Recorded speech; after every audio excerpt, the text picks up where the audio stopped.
Hello, everybody. This is Chuck Carnevale, co-founder of FastGraphs, the fundamentals analyzer software tool, also known as Mr. Valuation. Valuation is obviously a very important foundational principle and strategy that I follow, whether I'm investing in growth stocks or dividend stocks or whatever. And I've been lamenting quite a bit in recent videos about how overvalued I see the market is. But as I often repeat, I believe it is a market of stocks and not a stock market, which simply means that in this whole universe of common stocks that we have here, whether you have a bear market or a bull market, you can always find value. You can always find overvalued even in bear markets. You can always find fairly valued. You just have to be willing to look.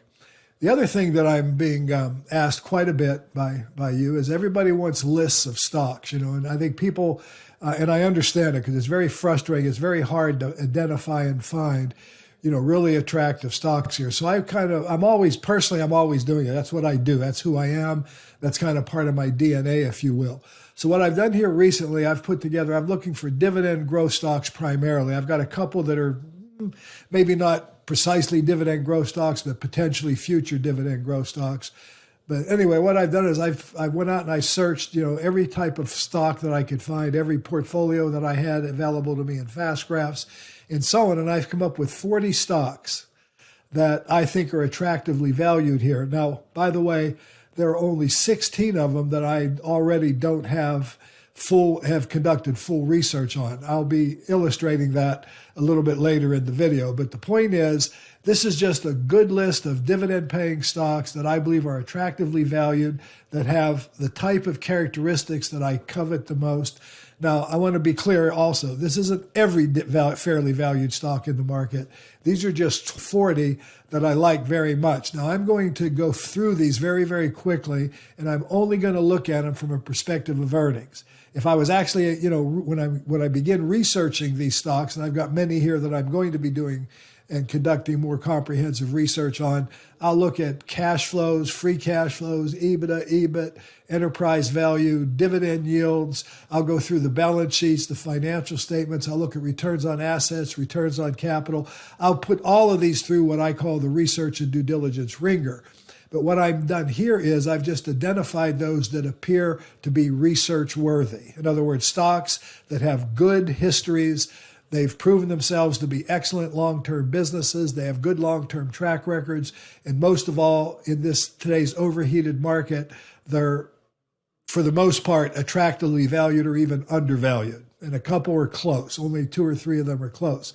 So you've always wanted lists of stocks. Here's a group of 40 stocks that almost for whatever your investment strategy is, whether it's growth of income, primarily dividends in this universe. I left out names like Facebook and Amazon and names like that, which I also would like in growth stocks. These are more of what I would call your typical dividend growth stock. Not all of them are aristocrats, some are. Not all of them are dividend champions, some are. But I think they're all very excellent companies. And I'm going to try to give you a visual perspective of that. So let's go ahead and start by looking at the portfolio review. And I've got, several columns on this portfolio review here for you to look at. And, I can organize these columns by clicking. I can start with credit ratings.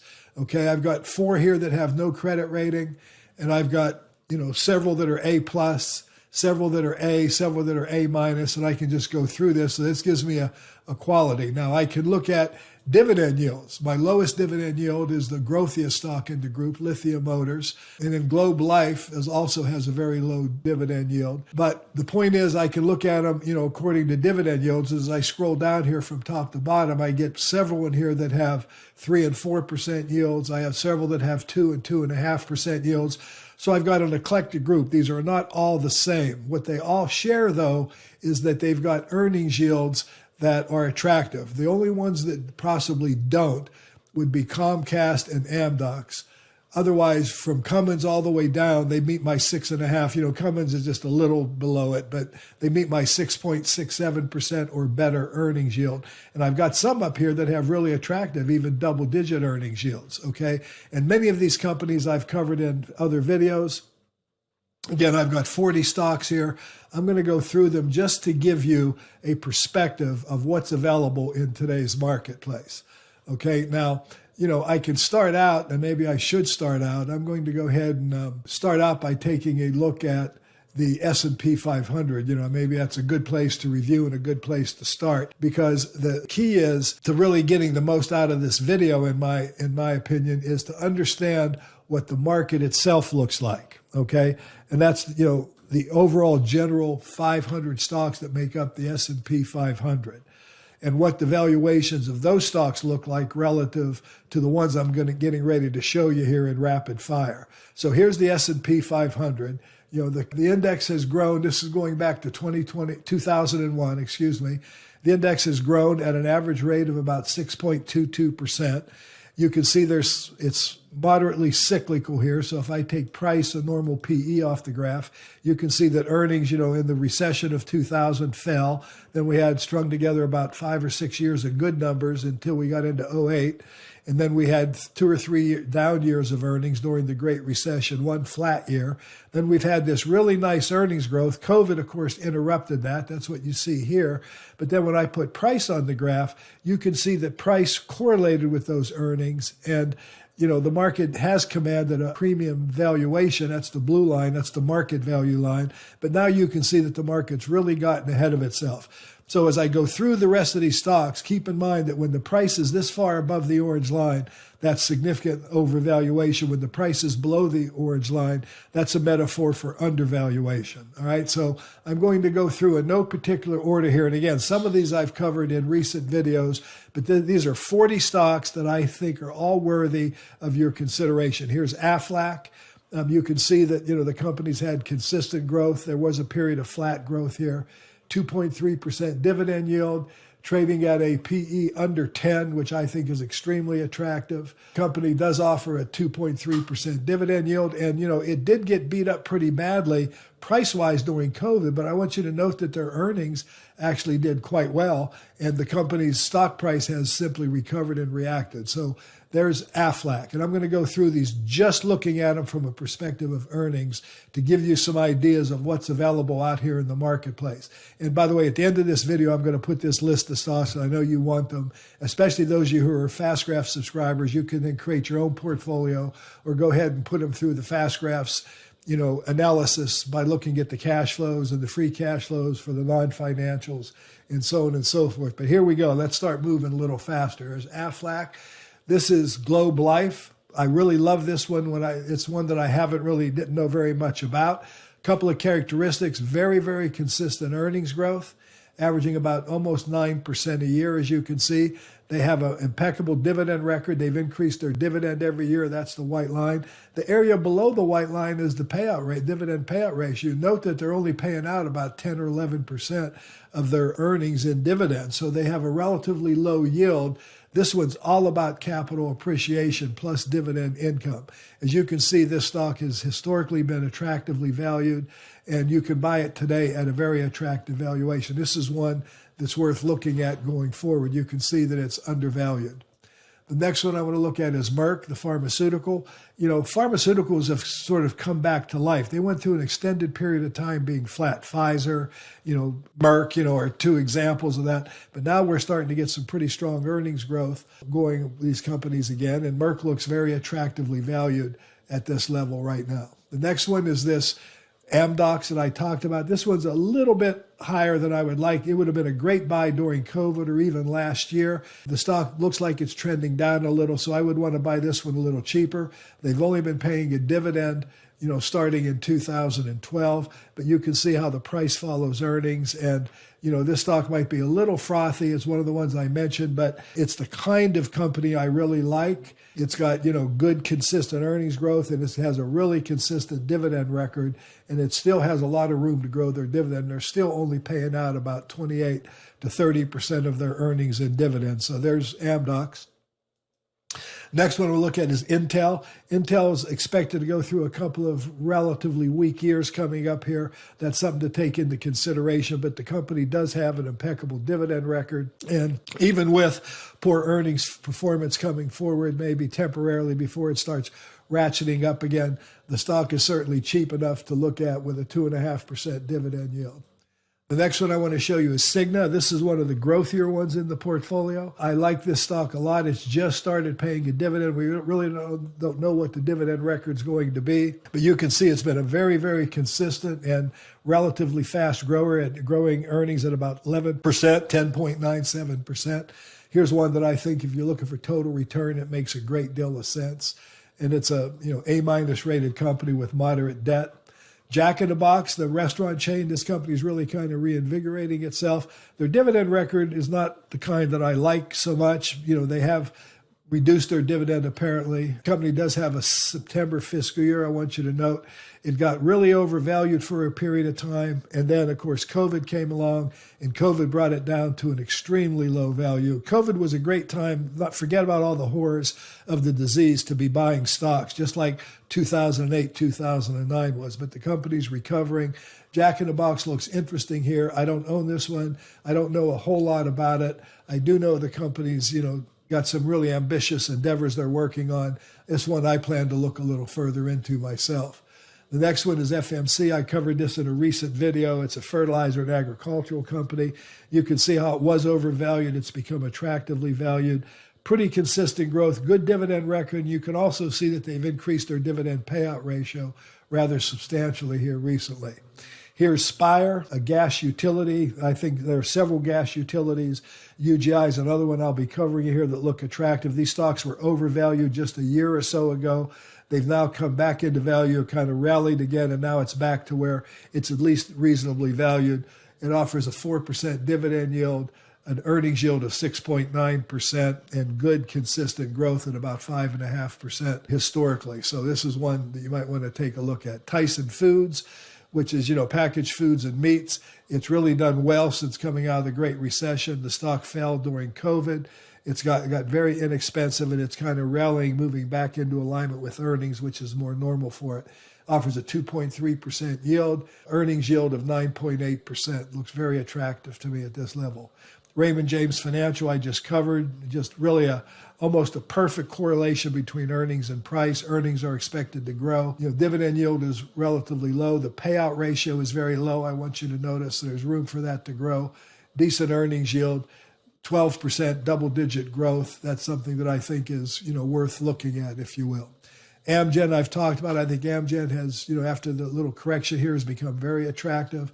Over a 3% yield, 7% earnings yield. That's another one to look at. Primerica, I just covered, recently in a video. Again, I love the consistency of this company, just year after year earnings growth, year after year dividend growth. Note how the company, their payout ratio was 4%. Then they raised it to 8.8, then they raised it to 17%. Now we're averaging about 16 or 17%. A lot of room for this dividend to grow. Low yield, but high growth, growing at over 15% a year. Forecast to grow at 13% in 2022. So you can buy this stock at a blended PE of 13.5, which is very attractive to me, an earnings yield of about 7.4%. And again, I think this is one that could be a very nice addition if you're looking for total return. Omnicom in advertising, moderate, little bit of inconsistency in the growth, but a very good dividend record. Stock is very inexpensive right now. 3.75% dividend yield, 7.9% earnings yield. I think that's very, very attractive. I think the stock looks real good here. This is one I'm looking into more. Ameriprise, I've talked about, the spinoff from American Express, another financial that's stock prices tracked earnings. I like this kind of characteristic in a company. I like a company that continues to produce consistent earnings growth and dividend growth along with it. Lithia Motors is a little bit out there. I'm not really sure what I think of this. This may be for those who are really aggressive. The stock has, really increased earnings during this COVID thing. Used cars are hot. It's obviously an automobile retailer. Earnings are expected to flatten out, though, so there'd be some risk in this. But the stock, by the numbers, has very low dividend yield, a PE of under 12, and an earnings yield of almost 9%. The real key is what are earnings going to look like going forward. The next one I want you to see is UMB Financial, which is a regional bank. There's a lot of regional banks I could show. This one got really inexpensive during COVID. But again, you can see the relationship between price and earnings. And obviously, when you get a chance to buy this when it's touching the orange line, that's optimal. It's got a 7.6% earnings yield, 1.4% dividend yield, with a good record of growing their dividend consistently historically. Next one I'm going to look at here is Mckesson. This is a healthcare distributor. I've talked about Amerisourcebergen and others. They all look very good to me. I love the consistency of their operating results. Mckesson has a very low dividend payout ratio, I want you to notice.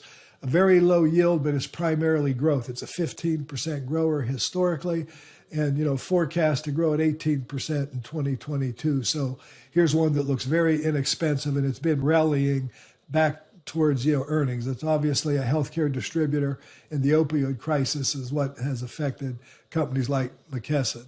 Here we have agricultural products with Ingredient, more cyclical than most of the ones that I've looked at, but really a very nice company, BBB rated. Earnings yield there of 7.5%, PE of 13. Very attractive here. Earnings are expected to advance and recover at a real nice rate going forward. So you might want to look at Ingredient if you like something conservative like in agricultural products. Here's another gas utility, UGI. This is one that I am long in. I want you to note how it was overvalued for several years until we finally had a correction. It just took one down year of earnings. And by the way, this was still a very profitable year.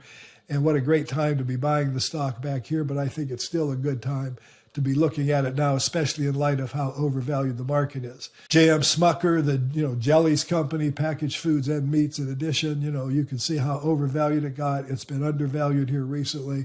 About a 9% grower, very, very excellent dividend record. Blended PE at less than 15 at 13.8, earnings yield of 7.23% and a 3% dividend yield.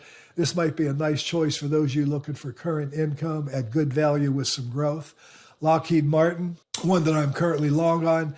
This is one I like very much, 3% dividend yield. The stock has gotten very inexpensive here. I was just asked in the last video I did about this company. This shows you why I'm buying it and why I like it. I love its history. I love its future potential as well. Cardinal Health, another healthcare distributor that's very, very inexpensive. This one's a little bit iffy on the dividend growth for the next couple years, but it's certainly very inexpensive. Earnings yield over 10%, PE under 10, very attractive, 3.68% current yield. So we don't got a lot of dividend growth potential here maybe, but we've got very nice high current yield. Fedex went through some issues here during COVID, but obviously they're rebounding strongly. Moderate 1% yield, but it's got really good growth potential, double-digit growth over the next couple of years. You can buy it at a PE under 15 with a earnings yield over 7%. And again, look how the company's stock price and earnings have correlated. Great company, and we all know the future of air freight and logistics as far as people buying online and so on and so forth. Evercore, a company I don't really know a lot about, investment banking. Look how cheap it got. I was attracted to put together a pretty consistent growth of earnings here. It did struggle a little bit during COVID, but was still maintained very good profitability. They managed to continue to increase their dividend. It's very, very inexpensive at today's levels. Amerisourcebergen, which I already talked about, and I've talked about several times, another one of these healthcare distributors, very, very consistent growth. 1.4% dividend yield, 7.4% earnings yield, under 14 PE ratio. Very attractive for such a great history. Here's a company I don't know really anything about, research and consulting services. I'm trying to figure out, but it does look intriguing to me. It's a young company, obviously. It's only been public for about the last 6 or 7 years or so. It's got a good earnings record, average growth over 13%, dividend yield 1.7, PE is under 13. And, as far as forecast growth, it's expected to grow at about 7% near term and about 5% long term. But the real story here is how inexpensive it is. But again, this is one I need to learn more about, but I thought it fit the bill. Anthem is another stock I'm long in. Managed healthcare, very consistent earnings growth, started paying a dividend back in 2011, consistent dividend growth, low, moderately low yield, but, the PE's just under 15, earnings yield of 6.67% with double-digit growth expected going forward. JP Morgan, one of the larger diversified banks, it's really come out of the Great Recession doing well. Very inexpensive, 2.25% dividend yield, 7.8% blended PE. Again, note the consistency of the growth, moderate cyclicality occasionally, but good 6.75% long-term growth. Comcast, now this one is kind of interesting because it really does have a great record, and it's really, you can't calculate it because they had losses back here in 01 and 03. So if I drop this down to a 13-year graph, their growth rate's been about 15.8%. I drop it down to a 9-year graph, it's 12.3. If I look at it from a forecasting point of view, it's expected to grow at 16% going forward. And that puts it in the moderately overvalued range. But this one, I still included it because the growth potential here just looks so interesting at 15+% growth, that if you were able to get this stock on a little dip, I believe it would be worth it. It does look overvalued currently, but not necessarily in relationship to what the growth is going forward. It looks a little bit still pricey, but with really good, strong growth going forward on it. So this is Comcast Corp. Next one is Whirlpool. Whirlpool is just, your basic appliance company, a little bit more cyclical than I tend to like, but still gives me good, consistent growth and a very excellent, consistent dividend growth record. It's very inexpensive, 2.4% dividend yield. Like it a lot, own it. Silgan Holdings, metals and glass containers, very consistent growth. The price tracks earnings, beautifully. Right now, the price is below earnings and has been for the last several years, but any time here would have been a great time to buy this stock. 1.3% dividend yield, PE under 13, earnings yield over 8%. CVS, I've talked about quite a bit. CVS and Walgreens, I talked about in the last video I did. CVS would be obviously a major competitor, really inexpensive, and the stocks seem to be moving back towards that normal alignment with earnings. 2.3% dividend yield, 11 PE. That's pretty hard to beat, in my opinion. Stifel Nicolaus and the Raymond James classification got very inexpensive, moving back into alignment. 15, almost 16% growth. Expected to have a down year next year, and then 15% growth again going forward. So this is one you might want to take a look at. Northrop Grumman is another one of the aerospace and defense companies, along with Lockheed Martin. General Dynamics, as I mentioned in yesterday's video, is also one I like very much, but just a little pricey. To me, I'll buy any one of these stocks, given which one is at the best valuation and offers me the best potential at the time I'm ready to lay money down. But I like Northrop Grumman very much. Best Buy is a very interesting one. You can see the growth over the last several years has accelerated. Its long-term growth has been 11%. But, since going back in here to 2015, growth has averaged over 17%. You can buy it at a PE ratio under 13, an earnings yield of over 8%, and a 2.25% dividend yield. And the company has a really good long-term dividend record. So I like Best Buy here a lot in terms of valuation. Cummins is a moderately cyclical stock. It's just coming into fair value. Nice yield. I might want to buy this one a little cheaper, but I'd say it's certainly buyable here, given the expectations of growth over the next couple of years. So I like Cummins quite a bit. Dick's Sporting Goods is another one of these kind of weird ones coming through COVID. They just killed it. They just knocked the ball, the cover off the ball. They had tremendous growth. You could see the stock prices reacted. Apparently, they're paying a special dividend. I need to do some more research there to validate that. But, it still has good growth potential going beyond this next year or two, and long-term growth expectations are over 17%. So Dick's is very interesting. And, you can take a company like Dick's, by the way, and go into their corporate website just to show you how, you'd want to do research on these stocks. And then what I always like to do is I like to go into investor relations. I'll scroll down, go directly from Fast Graphs into that. And then they have a presentation out there now, an August 2021 presentation. And this is the kind of thing that I really like to get into when I'm looking at stocks like this, because they give me an awful lot of information, their history, their beliefs, their footprint, how many stores they have in how many states. You can look at their talent a little bit. They talk about their competitive advantages. They talk about how the sporting industry is expected to grow. So there's a lot of information that can help you make a more learned decision. You can go into a stock like Dick's here and, really take a look by going into their featured presentation. I just thought I'd go ahead and put that out for you. The next company I'm going to look at is Activision. We're going to be doing a video on the gaming stocks here next week. And I said I have a surprise guest that'll be doing it with me. This is a little bit out of my wheelhouse, but the guest I have knows a lot about gaming and is in the generation that participates here. This stock is a classic example of high overvaluation, fell back, got overvalued again, and is now coming back into valuation. So this is one that we'll be digging into a little deeper in the near future. Fortune Brands, building products, another very consistent grower, over 23%, low dividend yield of 1%, very low dividend payout ratio. Here, the earnings yield is low, but in this case, you're using P equals growth rate. The forward earnings are going to be strong because the company's expected to, grow and has grown, very fast. So this is an example of a more growthy opportunity than it is some of the other stocks I've shown you in this video. But I do want to make a point. When I look at forecasting here, I'm looking at 17% growth and very attractive potential future rates of return on that basis. If I look at their normal multiple, which has been about 20, I can be getting close to 20% rates of return. Their long-term growth expectation, I'm not getting it here. So we'll leave it at this. Fortune Brands is the company. So that's the 40 that I wanted to look at. Now I'm going to show you something else here. These names right here are names that I am not long on. These are names that I'm going to be researching. Jackinthebox, Lithia Motors, JP Morgan, Raymond James, FMC, Stifel Nicolaus, Cigna I do own, but I'm going to be looking at it closer.